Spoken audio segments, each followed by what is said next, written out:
رتل القرآن ترتيلا.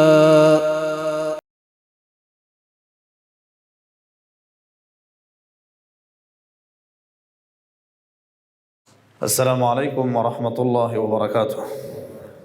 آيات سوافتم سورة مباركة بقرة تجويدي تطبيقي. بسم الله الرحمن الرحيم. فتلقى، اینجا حرف فا را هوا میتیم. حرف فا تا که دو دندان در شکم لب پایین نچسبه فای ما ناقص است. اگر هوا نداده به وی تبدیل میشه. وی حرفی است که در انگلیسی است، در لغت انگلیسی و در فارسی فیر نوشتن میکنن بالای سه نقط میگذارن. مثال کریم نیوا که میگن نیوا. اما حرف فا در عربی حرف مهموس است، هوا داره. چی داره؟ فته. و حرف تا را میبینی حرف شدید است و مهموس. فته فته لا. این سه حرف فتلا، سه حرف پای در پای چی آمد؟ مفتوح. و شما میفهمی که فتحه که از زبر خفیفترین حرکت است. چی است؟ خفیفترین حرکت است. خودش هم خفیف است که میشورش داد یک دفعه کلش اگه یک ذره از پیشت یعنی بیغوری شد حرکت کلش ضایع میشه. میگه کسی حکایت است، رفته بود پیش یک استاز، یک شیخ بوده، گفته یک مولای سبکک کار داریم. امام کار داشتن، گفته یک امام سبکک باشه، یعنی که بیرباری زیاد نباشه، یعنی متوسط. یکی در بین از بود گفت مکدش میرم. ای که میره پیشین در نماز استاد میشن، ای در سجده میرن، ای وقت در درخت بالا میشن.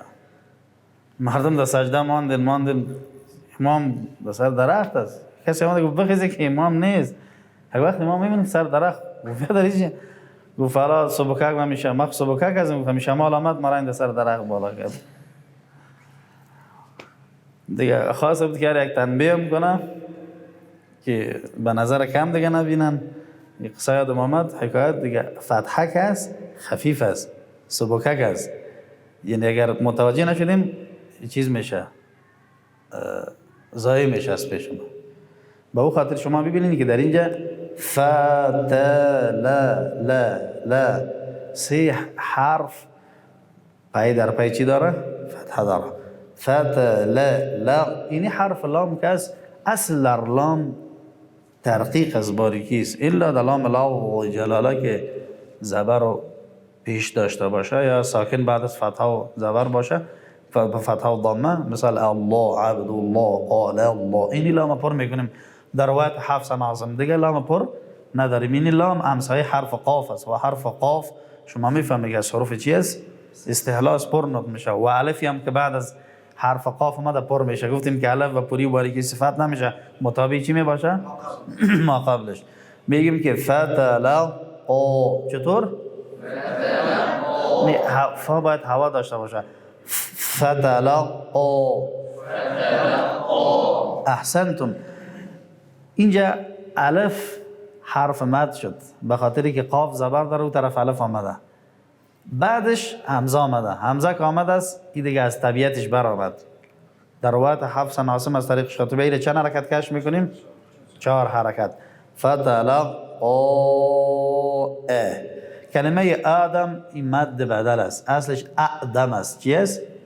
اعدم قواعد صرفی برنامه که دو همزه وقتی که یکیش متحرک باشه دومیش ساکن، این ساکن را از جنس حرکت ما قبلش بدل میکنیم به الف. اینجا زبر است، به چی تبدیلش میکنیم؟ اگر اعدم به چی تبدیل کردیم؟ به آدم. اوتو ایمان. ای هم مد بدل است. ورش در اینجا 3 وجه داره. آدم 2 حرکت 3 و 6 4 و 6. اما دیگه قرآن ما فی حفظ چند حرکتی را کش میکنن؟ مد طبیعی. فتلقا آدمو. ضمه حرف میم را متوجه باشیم. من ربه اصلش من ربه است. این نون رو در را چی میکنیم؟ ادغامش میکنیم بدون غنه. من رب و پرش میکنیم به خاطر که زبر داره. بعد از او حرف با شد داره، متوجه باشیم که صدا در دماغ نروه. من ربی، من رم نشوه. خوب بعضی ها میگن من رم، نه، من ربی، بی کسره داره با هی، اینی صله است، صله صغرا. صله چی؟ یه ها را به یا تبدیل میکنیم. من ربی کلمه، مد طبیعی الفی که بعد از میم آمده، تنوین از بعد از فا آمده، اینجا چی میشه؟ اخفای باریک. کلمات فا را باز هوا میدیم. فتا، یه الفی که بعد از تا آمده است باریک مد طبیعی. فتاب علیه، اینجا یا ساکن مقالش فتحه استاد شد به مد عارض للسکون تبدیل میشه. اگر گذاشتیم مد لین است، یعنی به نرمی استاد شدیم. دو حرکت 4 و 6 اختیار پیش خودتان است. یلا بسم الله الرحمن الرحیم.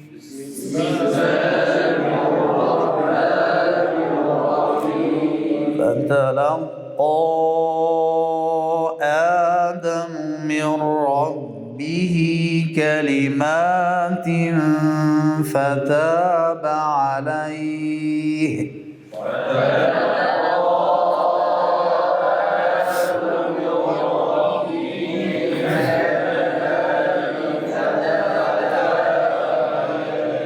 فتلقى آدم من ربه كلمات فتاب عليه.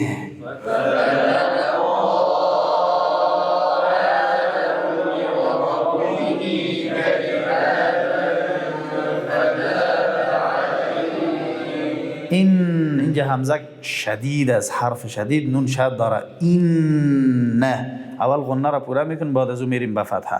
اینه، اینی ها را میبینی، ای های ضمیری هم سلی چی است؟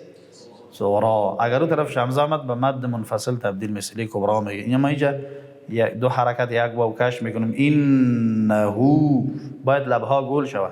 ایتو نشک بایی که اینها ها تواب الرحیم نگه. اینها باید لبها گول شود. اینه هو التواب.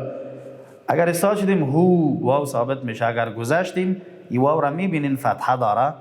واو چی داره؟ فتحه داره.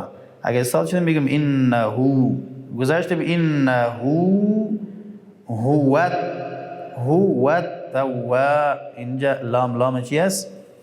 شمسی ادغام شده است تا شد داره. التواب یعنی دو شد پی در پی آمده است. واو هم شد داره. بعد از او الفی که آمده است مد طبیعی باریک. اینه هو التواب برا. اینجا میبینین که بار رد میتیم برا را، به خاطری که قبل از لام آمده ادغام شده در را. لام شمسی است. الرحیم مد عارض للسکون. اینه هو التواب الرحیم.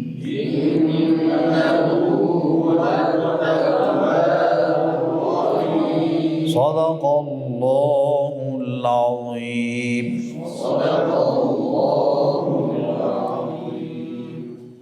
ورتل القرآن ترتيلا.